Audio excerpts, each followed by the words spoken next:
అందరికీ నమస్కారం. వికారాబాద్ పట్టణ ప్రజలందరికీ మహాశివరాత్రి శుభాకాంక్షలు తెలియజేస్తూ, అలాగే మొన్న జరిగిన మున్సిపాలిటీ ఎలక్షన్‌లో గూడా గెలిచిన అన్ని పార్టీల కౌన్సిలర్లందరికీ గూడా శుభాకాంక్షలు తెలియజేస్తూ, మరి నిన్న కాంగ్రెస్ నాయకులు ప్రెస్ మీట్ పెట్టి మాజీ ఎమ్మెల్యే ఆనంద్ గారి మీద మరి వాళ్ళ ఇష్టానుసారంగా మాట్లాడినరు. దాన్ని తీవ్రంగా ఖండిస్తున్నా.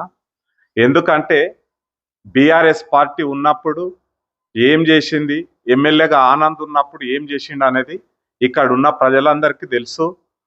స్పీకర్ అంటే స్పీకర్ గారు అంటే మెత్కానంద్ గారికి ఏమి పర్సనల్ పగ లేదు, పర్సనల్ శత్రుత్వం లేదు. స్పీకర్ అంటే మెత్కానంద్తో పాటు ఇక్కడ ఉన్న అందరి నాయకులకు గౌరవమే. అది ఒక గౌరవపదమైన హోదాలు ఉన్నాడు కాబట్టి తప్పకుండా ఆయన గౌరవిస్తాం. కానీ పార్టీ పరంగా, ఎలక్షన్ పరంగా తప్పకుండా ప్రజల తరపున మాకు ప్రశ్నించే అవకాశం ఉంది కాబట్టి ప్రశ్నిస్తాం. మరి అభివృద్ధి విషయం మాట్లాడినరు. అప్పుడు ఆనంద్ ఏం చేసిండని మాట్లాడినరు. అభివృద్ధి అనేటువంటిది మన కండ్లకు బీఆర్ఎస్ పార్టీ ఉన్నప్పుడు ఏం చేసింది, ఇప్పుడు 2 సంవత్సరాల 2 నెలలైన కాంగ్రెస్ ప్రభుత్వం ఏం చేసింది అనేది మనకు క్లియర్గా తెలుస్తున్నది. బ్రిడ్జ్ మేమే జీవో వచ్చింది, డబ్బులు తెస్తున్నాం అని చెప్పారు. ఆ బ్రిడ్జ్కు జీవో వచ్చింది, డబ్బులు శాంక్షన్ అయింది అప్పుడే.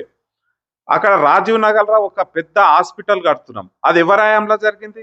ఆనంద్ గారి హయాంలోనే కదా. అనంతగిరిని ఆయుష్ హాస్పిటల్ కడుతున్నాం. అది ఎవరి హయాంలో జరిగింది? ఆనంద్ గారి హయాంలోనే జరిగింది కదా. ఇట్లా చెప్పుకుంటూ పోతే చాలా ఉన్నాయి ఆనంద్ గారు వికారాబాద్కు తెచ్చిన అభివృద్ధి కార్యక్రమాలు. కానీ మీరు చెప్తలేరే. మీరు ఈ 2 సంవత్సరాలలో ఏం తెచ్చినామని చెప్తలేరు. టఫ్ ఐడిసి గురించి చెప్పిరు. టఫ్ ఐడిసి వరుస అప్పుడు 60 కోట్లు శాంక్షన్ అయితే అప్పుడున్న పాలకవర్గం కావచ్చు, అప్పుడున్న ఎమ్మెల్యే ఆనంద్ గారు కావచ్చు, మేమందరం కలిసి 30 కోట్లు వికారాబాద్కు సుందరీకరణ చేయాలి. వికారాబాద్ ఒక డిస్ట్రిక్ట్ హెడ్ క్వార్టర్ ఉంది, ఈ హెడ్ క్వార్టర్ లాగా కనిపిస్తలేదు, రోడ్లు బాగా విశాలంగా ఉండాలనే ఉద్దేశంతో వికారాబాద్ సెంటర్ పాయింట్ ఎన్టీఆర్ చౌరస్తా నుంచి అక్కడ అనంతగిరి పోయే రోడ్డు రాజీవ్ నగర్ వరకు కావచ్చు, అక్కడ అంతగిరిపల్లె వరకు కావచ్చు, ఇక్కడ కొత్తగాడి వరకు కావచ్చు, ఇక్కడ కలెక్టర్ ఆఫీస్ కావచ్చు, ఇక్కడ సివరేట్పేట్, వీటిలను 4 లైన్లుగా చేసి మధ్యలో డివైడర్ రావాలి. ఆ రకంగా వస్తే బాగుంటుందని 30 కోట్లు ఆ టఫ్ ఐడిసి వచ్చి నుంచి 30 కోట్లు వాటికి కేటాయించడం జరిగింది. మిగతా 30 కోట్లను వార్డులలో ప్రతి వార్డుకు 50-60 లక్షలు ప్రతి వార్డుకు కేటాయించడం జరిగింది. మీరు వచ్చి ఏం చేశారు? అప్పుడు టెండర్ అయిన 30 కోట్ల వరకు కూడా క్యాన్సల్ చేసి మళ్ళీ ఇప్పుడు అన్ని ఒకతాన కలిపి 2 సంవత్సరాల 2 నెలలు అయినా కానీ ఇదివరకు ఏడ కనీసం దాన్ని వర్క్ కూడా మరి ఏం చేశారు? 2 సంవత్సరాల నుంచి మీరు ఏం చేశారు? ఆ వర్క్ను క్యాన్సల్ చేసిరు. సరే మా పేరు ఉంటుంది, లేకపోతే ఆనంద్ తెచ్చిండని క్యాన్సల్ చేసింది సరే, కానీ వర్క్ అన్నా చేసిరా? ఇప్పుడు చెప్తున్నారు మేము మళ్ళీ 15 రోజుల్లో ఆ వర్క్స్ స్టార్ట్ చేస్తామని. మరి అవి అయితే 60 కోట్లు తెచ్చింది ఆనంద్ గారే కదా.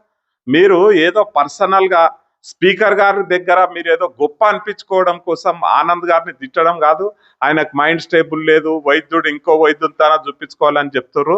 మీరు మాట్లాడే మాటలు వ్యక్తిగతంగా ఆయనను ఏదో దూషించాలని చేస్తున్నారు తప్పిస్తే మీ దగ్గర సబ్జెక్ట్ అనేది లేదు. అది తప్పు. ఏదైనా రాజకీయంగా నేను ఇంతకు ముందు కూడా చేసిన, స్పీకర్ గారు అంటే అందరికీ గౌరవమే, వారు ఉన్నతమైన హోదాలు ఉన్నారు, ఆనంద్ గారికి కూడా గౌరవమే.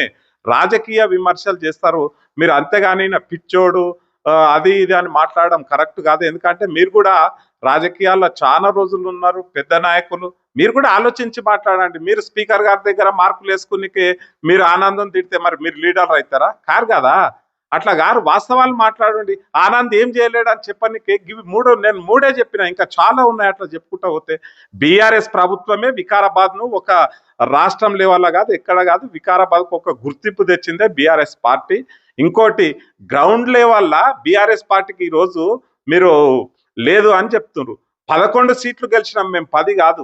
మరి మీరు ఎందుకు విడ్రాల్ చేసుకున్నారు? కాంగ్రెస్ వాళ్ళు మీకు దమ్ము లేదా? బీఆర్ఎస్ పార్టీ వేసిన క్యాండిడేట్ను మీ కాంగ్రెస్ వాళ్ళని అందరినీ విడ్రా చేసి మేము బీపారం ఇచ్చినాము, మా పార్టీ గుర్తొచ్చింది అతనికి. మరి వచ్చినాక మీరు అతన్ని పార్టీలో కలుపుకోవాల్సిన అవసరం ఏముంది? మీరు గెలిచే నమ్మకం ఉన్నప్పుడు మీ పార్టీ తరపున ఇంకో వ్యక్తిని పెట్టేది. మరి రాజీవ్ నగర్ ఏం చేశారు? 17 వాళ్ళు ఏం చేశారు?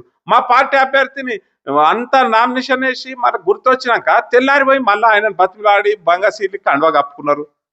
మరి ఇంకా ఫస్ట్ వాళ్ళు ఏం చేశారు? మా నామినేషన్ అంటే మీరు భయభ్రాంతులకు చేసిర్రా, వాళ్ళని ఏ రకంగా లొంగ తీసుకున్నారో అది మీకే ఎరుకుండాలి. మరి ఇదంతా మీరు భయపడి చేసిర్రా, లేకుంటే మీరు గెలుస్తామనే దాంట్లో చేసిర్రా? ఈ రోజు మెత్కానంద్ గారి ఆధ్వర్యంలోనే పార్టీ చాలా గట్టిగా ఉంది. మా కౌన్సిలర్లకు అందరికీ మేము ఏ రకంగా సపోర్ట్ చేయాలనో ఆ రకంగా సపోర్ట్ చేసినాం. మెత్కానంద్ గారే సపోర్ట్ చేసిర్రు. టోటల్ వికారాబాద్ జిల్లాలో మీకు పరిగి కావచ్చు, తాండ్రు కావచ్చు, ఎక్కడ బీఆర్ఎస్ పార్టీ ఏమంటావు గట్టి పోటీనిచ్చి ఈ రోజు గట్టిగా నిలబడ్డది. ప్రజలల్లో బీఆర్ఎస్ పార్టీకి బ్రహ్మాండంగా ఉంది, అది గుర్తుపెట్టుకోండి. రాబోయే ఏ ఎలక్షన్ వచ్చినా, ఇప్పుడు నెక్స్ట్ మీరు లోకల్ బాడీస్ ఎంపీటీసీ జెడ్పీటీసీలు వచ్చినా ప్రజలు తప్పకుండా బీఆర్ఎస్ పార్టీ పక్షాన నిలబడతారు, అది గుర్తుపెట్టుకోండి. మీరు మెప్పు కోసం ఇలాంటి చౌకబారు మాటలు ఆనంద్ గారిని తిట్టడం మానుకోవాలని మీ అందరికీ నేను మనవి చేస్తున్నా.